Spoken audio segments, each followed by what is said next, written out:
የዮሐንስ ወንጌል ምዕራፍ 20 ከሳምንቱ በመጀመሪያ በእሁድ ሰንበት መግደላዊት ማርያም ገና ጨለማ ሳለ ማለዳ ወደ መቃብር መጣች።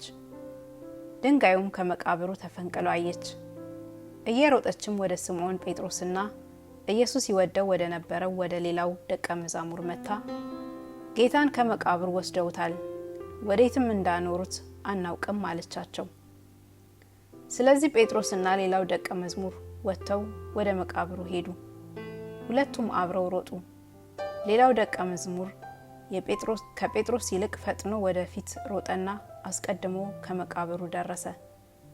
ዝቅም ብሎ ቢመለከት የተልባ እግሩን ልብስ ተቀምጦ አየ፣ ነገር ግን አልገባም።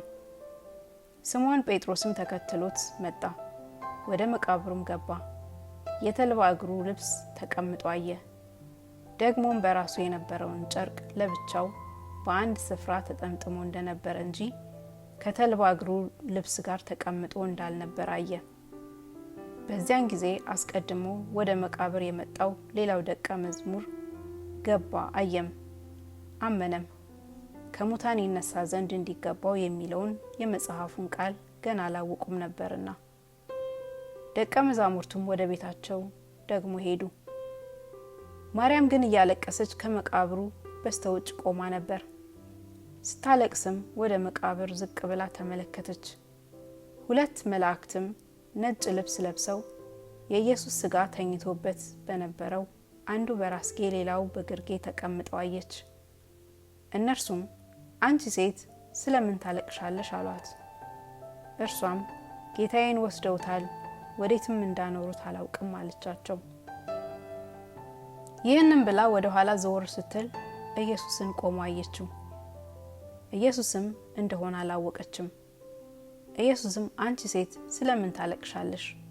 ማንንስ ትፈልጊያለሽ አላት። እርሷም የአትክልት ጠባቂ መስሏት ጌታ ሆይ አንተ ወሰድከው እንደሆን ወዴት እንዳኖርኸው ንገረኝ፣ እኔም ወስጄ ሽቱ እንድቀባው አለችው። ኢየሱስም ማርያም አላት። እርሷ ዘወር ብላ በዕብራይስጥ ረቡኒ አለችው። ትርጓሜው መምህር ሆይ ማለት ነው። ኢየሱስም ገና ወደ አባቴ አላረኩምና አትንኪኝ፣ ነገር ግን ወደ ወንድሞቼ ሄደሽ እኔ ወደ አባቴና ወደ አባታችሁ ወደ አምላኬና ወደ አምላካችሁ አርጋለሁ ብለሽ ንገሪያቸው አላት።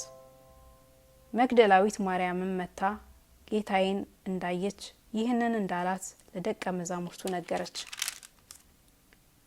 ያም ቀን እርሱ ከሳምንት ፊተኛው በመሸ ጊዜ ደቀ መዛሙርቱ ተሰብስበው በነበሩበት አይሁድን ስለፈሩ ደጆች ተዘግተው ሳሉ ኢየሱስ መጣ፣ በመካከላቸውም ቆሞ ሰላም ለእናንተ ይሁን አላቸው። ይህንም ብሎ እጆቹን ጎኑንም አሳያቸው። ደቀ መዛሙርቱም ጌታን ባዩ ጊዜ ደስ አላቸው። ኢየሱስም ዳግመኛ ሰላም ለእናንተ ይሁን፣ አብ እንደላከኝ እኔ ደግሞ ልካችኋለሁ አላቸው። ይህንም ብሎ እፍ አለባቸውና መንፈስ ቅዱስን ተቀበሉ። ኃጢአታቸውን ይቅር ያላችኋቸው ሁሉ ይቀርላቸዋል፣ የያዛችሁባቸውም ተይዞባቸዋል አላቸው። ነገር ግን ከ12ቱ አንዱ ዲዲሞስ የሚሉት ቶማስ ኢየሱስ በመጣ ጊዜ ከእነርሱ ጋር አልነበረም። ሌሎቹም ደቀ መዛሙርት ጌታን አይተነዋል አሉት። እርሱ ግን የችንካሩን ምልክት በእጆቹ ካላየው፣ ጣቴንም በችንካሩ ምልክት ካላገባው፣ እጄንም በጎኑ ካላገባው አላምንም አላቸው። ከ8 ቀን በኋላም ደቀ መዛሙርቱ ደግሞ በውስጥ ነበሩ። ቶማስም ከእነርሱ ጋር ነበረ። ደጆቹ ተዘግተው ሳሉ ኢየሱስ መጣ፣ በመካከላቸውም ቆሞ ሰላም ለእናንተ ይሁን አላቸው። ከዚያም በኋላ ቶማስን ጣትህን ወደዚህ አምጣና እጆቼን እይ፣ እጅህንም አምጣና በጎኔ አግባው፣ ያመንህ እንጂ ያላመንህ አትሁን አለው። ቶማስም ጌታዬ አምላኬ ብሎ መለሰለት። ኢየሱስም ስላየኸኝ አምነሃል፣ ሳያዩ የሚያምኑ ብፁዓን ናቸው አለው። ኢየሱስም በዚህ መጽሐፍ ያልተጻፈ ሌላ ብዙ ምልክት በደቀ መዛሙርቱ ፊት አደረገ። ነገር ግን ኢየሱስ እርሱ ክርስቶስ የእግዚአብሔር ልጅ እንደሆነ ታምኑ ዘንድ አምናችሁም በስሙ ሕይወት ይሆንላችሁ ዘንድ ይህ ተጽፏል